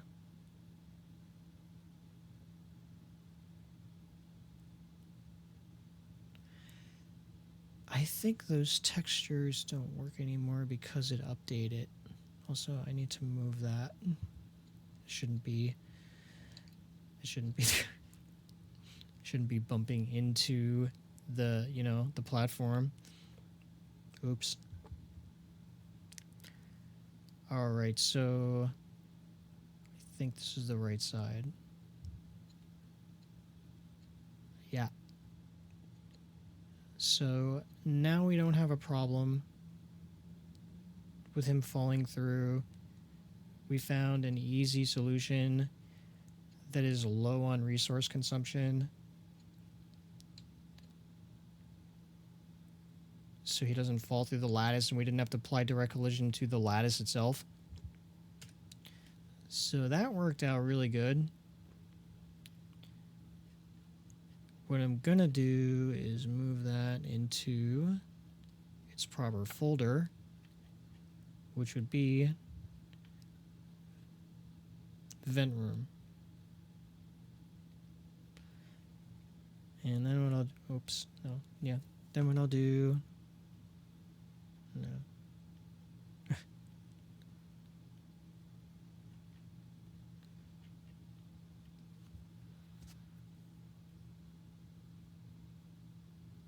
Let me duplicate that.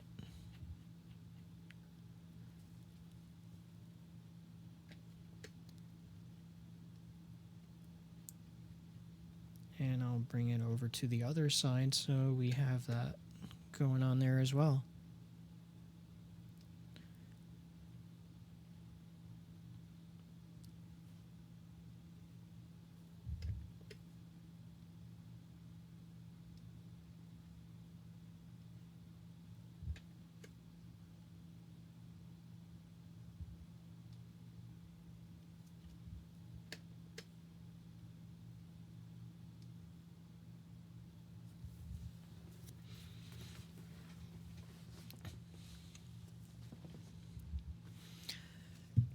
So that resolves that issue.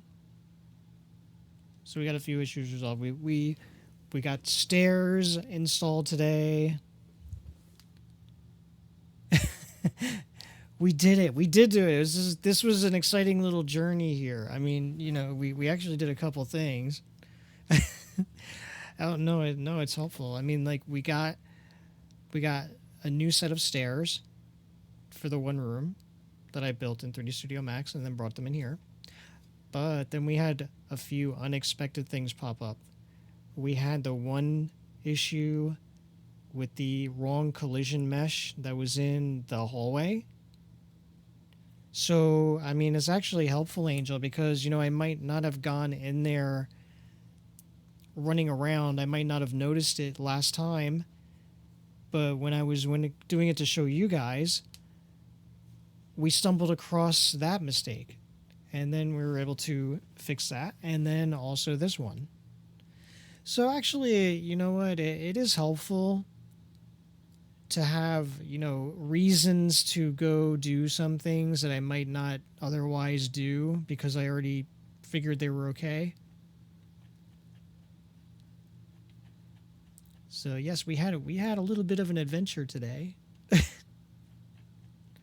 This is what this stuff looks like from the outside.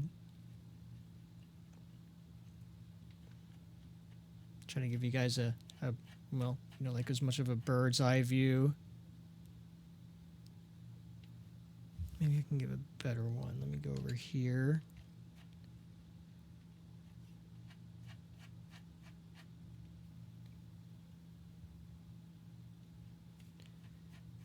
So this is kind of like, I mean, it's very big.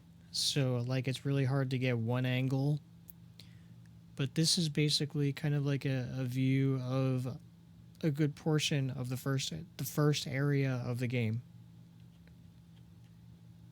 Zone 1, I call it. I know it's very poetic. Zone 1. But you guys have seen me running around in there. You realize how big this stuff is. Like, this view is as if we were standing on top of a skyscraper.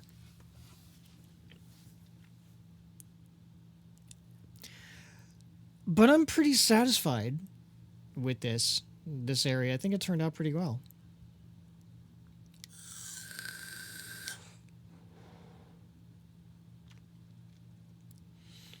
Zone 2 is the interior of a Dyson sphere, which I have built.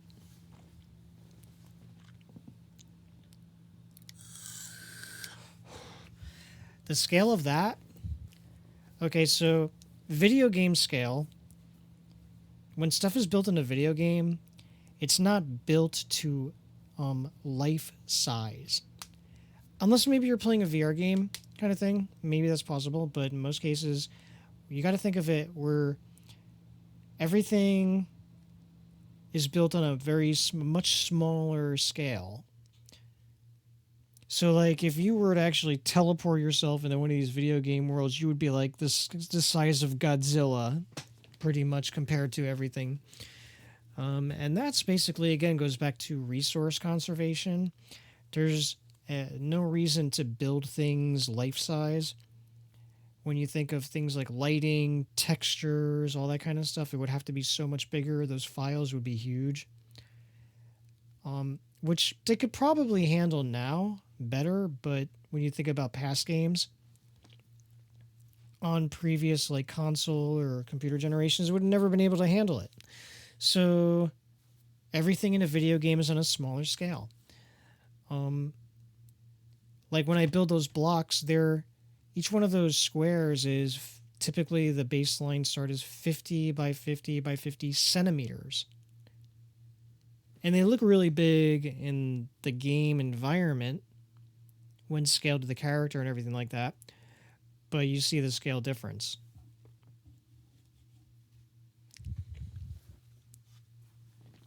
So, to give you an idea of how big the next section's interior is, based on a centimeter scale, cm scale, the diameter and the circumference of the Dyson sphere, if you were just to walk in a straight line across it, from the center to one of the further, it's a sphere shape. If you were to walk from the center to one of the edges on a centimeter scale, it is 24 kilometers.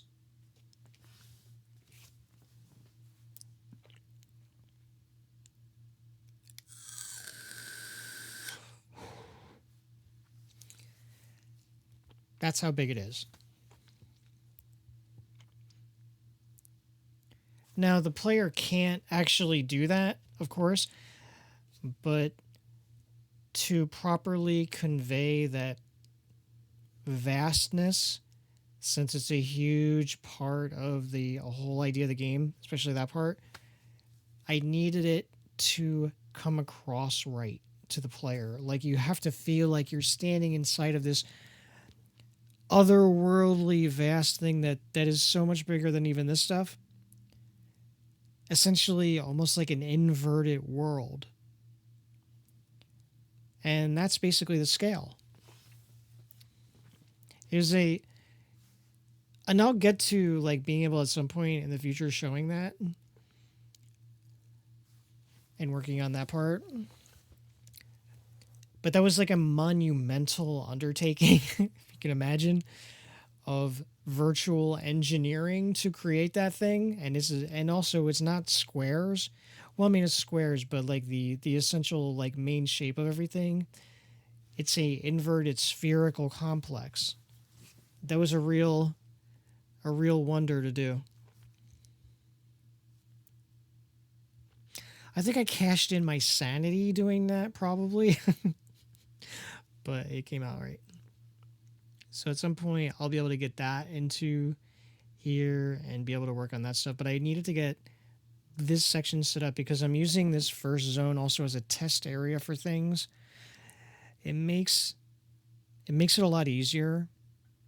I can, like, when I get the combat system, as I add other elements, I can test them out in the first zone before I try implementing them in other ones. Makes it a bit easier. Not that any of it's easy, but easier.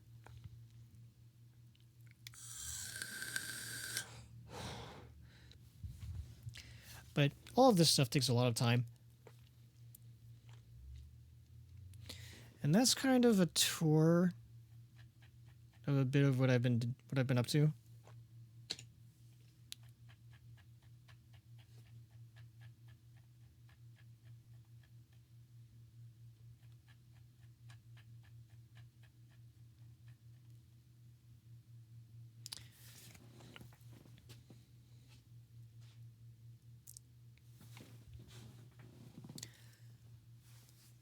Now, later on tonight, I'll probably be doing some game streaming.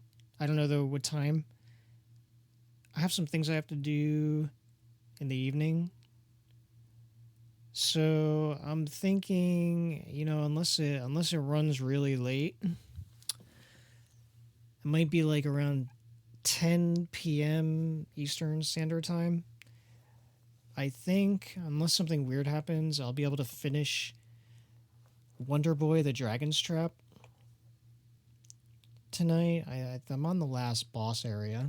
It's a vampire dragon. That's kind of a scary mix, isn't it? A dragon's bad enough. Could you imagine a vampire dragon? Be kind of crazy. So I know I'm at the last boss. I think I can take him down as long as I get to him with, like, at least an extra potion thing. And then that'll be that game's completion. And I'm going to start, I think, after that one, R-Type Delta. So that should be fun. Exactly, the vampire dragon. I mean, what a horrifying mix, right? Can you imagine?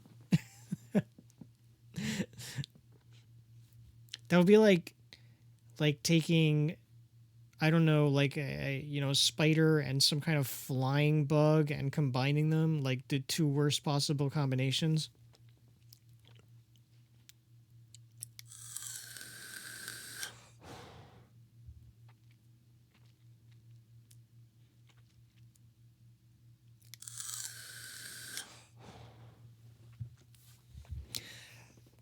But yeah, Angel, you're always welcome to stop in if you feel like it. I don't know if you did. Give a follow.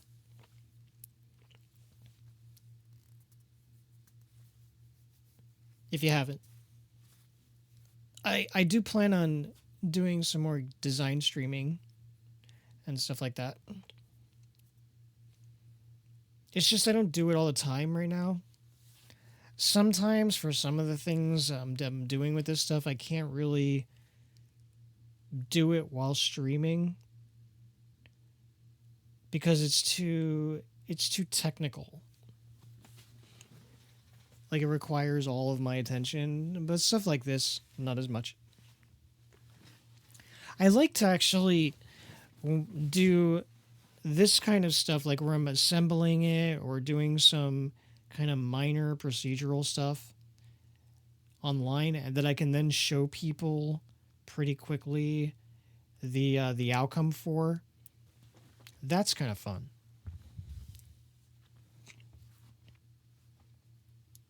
The things that would take like hours of inputting certain commands or something like that, like on the blueprinting and stuff, that would not probably be interesting for most people to watch. It's not very visual.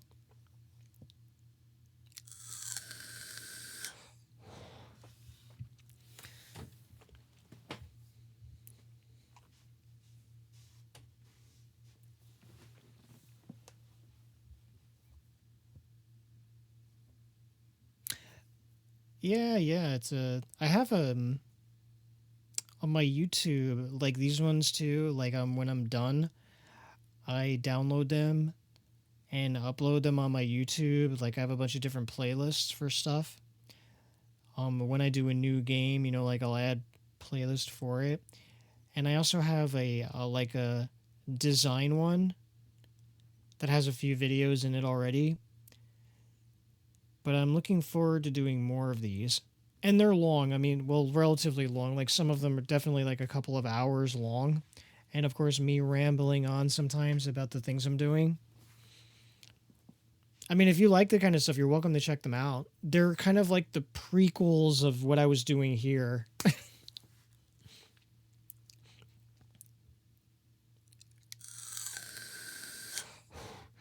A lot of this stuff I had done already, because I only picked up the streaming thing like 2 months ago, and I found out I enjoyed it.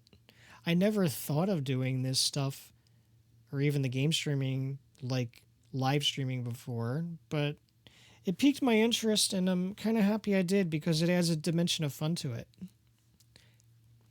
And for people that are interested in this stuff, like it's kind of like a glimpse behind the curtain of how some stuff gets done prior to like playing it after it's all like polished and packaged. Sort of like those shows, kind of like what's that show? How It's Made. You know that show?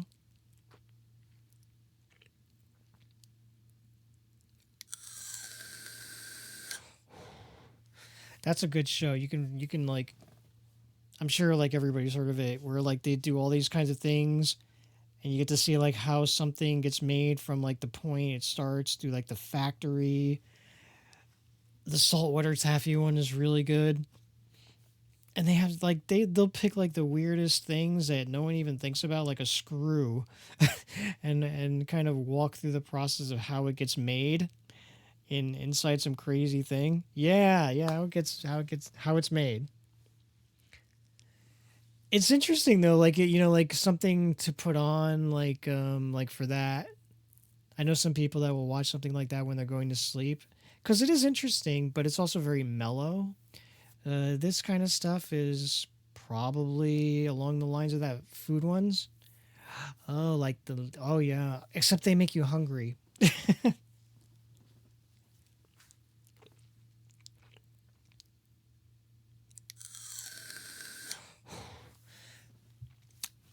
But I'm gonna go ahead and do a couple other things I need to do off the computer. I want to thank you guys for tuning in. I appreciate it, and I hope you had a good time. We had a good go in here. I think it's been about like 2 hours and 15 minutes. That's pretty good.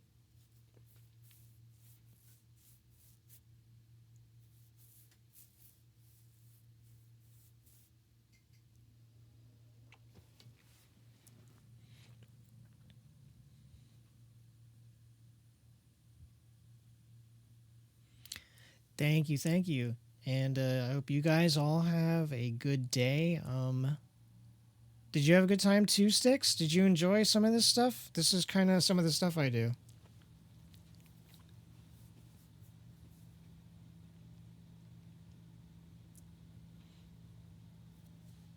Make sure I think I saved already, but I'll do it again. I can close Unreal down. I can close 3D Studio Max down.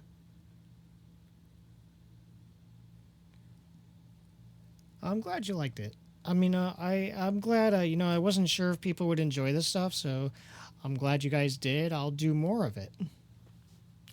I'll plan some things out. Like some stuff that's maybe cool to watch, and incorporate it maybe into my like a daily stream kind of thing. Well, not necessarily daily, but during the day kind of thing. I think if anything, what I would do is this kind of stuff during the day, since I'm working on it anyway, and then the gaming at night. On days where I can. But I think tomorrow what I'll do, because I'll download this today, but I'll upload it to my my vlog on YouTube. In the 3D design, I'll pop into my 3D design playlist, and it'll be there with the other ones, and I'll just steadily add to it. So thank you guys.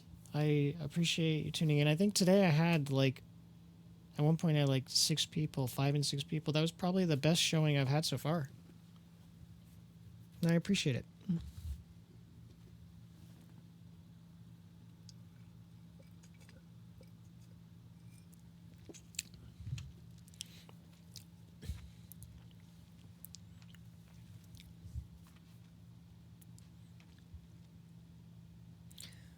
Yeah, no problem. Thanks for showing up. What I'll do, I didn't really get so much of a chance to do it today. Is if I'm gonna do it, I'll go around to the different servers I'm in and drop a like a thing in there that I'm streaming. I'd usually do that for the gaming thing, but I really wasn't thinking about it as much today.